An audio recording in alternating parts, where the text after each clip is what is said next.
finances, improve connectivity, rebuild institutions, and lay the groundwork for long-term development. However, the change in governance in 2019 disrupted this momentum.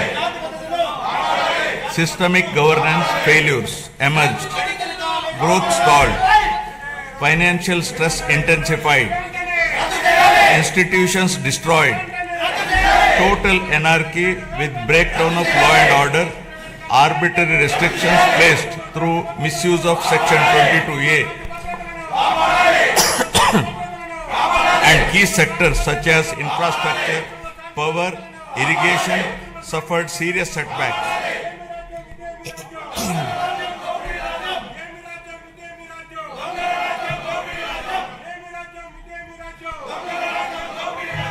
Disenchanted by these experiences, the people of Andhra Pradesh responded their faith once again in my government in 2024, granting an unprecedented mandate to rebuild the state.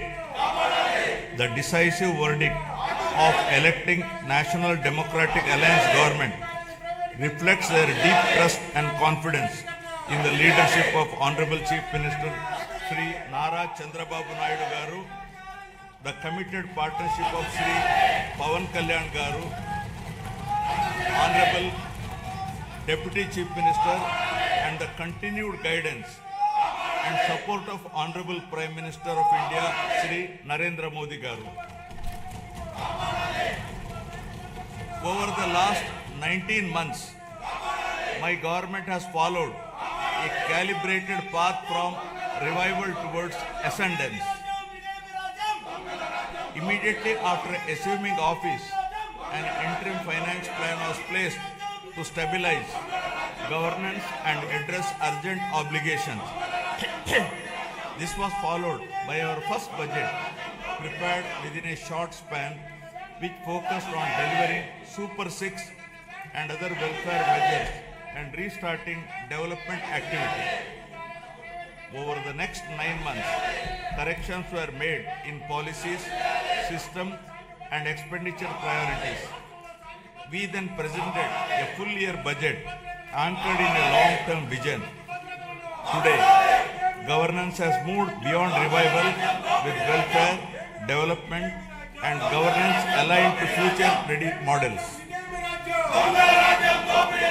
Upon assuming office, my government placed transparency at the forefront by releasing 7 white papers that objectively documented and thereby made common citizen understand the misgovernance in public finances, derailment of the Polavaram project, destruction of the power sector, misappropriation of natural resources, criminal excise policies, deterioration in law and order, and the misguided 3 capital proposal with an aim of destroying futuristic Amaravati that stalled the state's overall progress.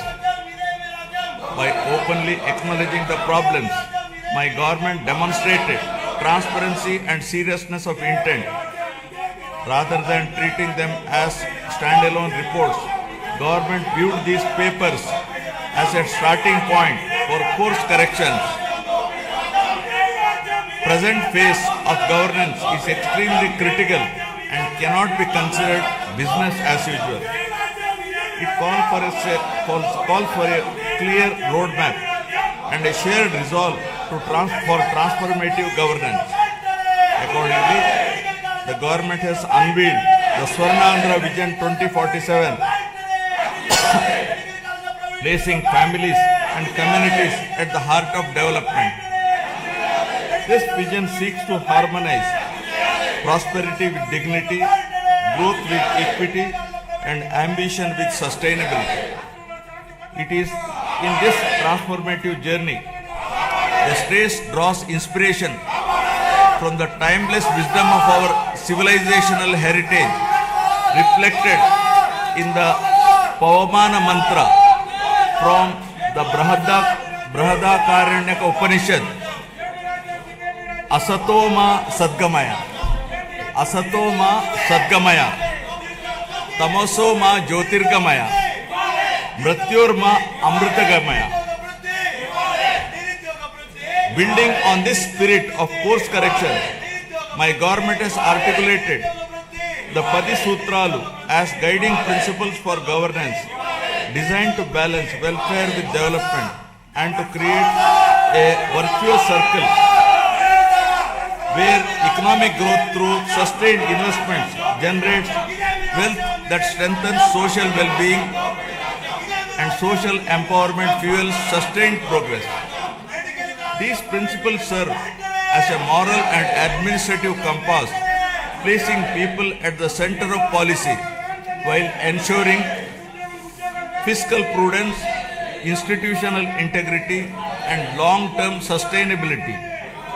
To translate vision into action, a dedicated mission framework has been initiated, operating with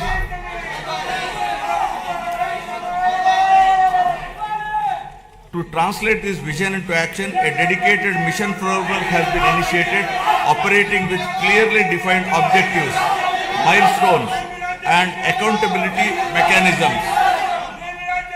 Anchored in this guiding spirit, the government has proceeded with focus and resolve.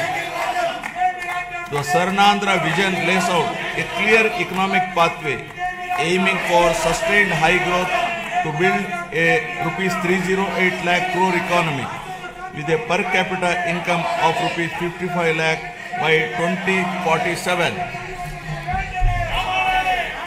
While the long-term pursuit remains firm, the government is undertaking regular interventions and mid-course corrections to stay aligned with evolving realities.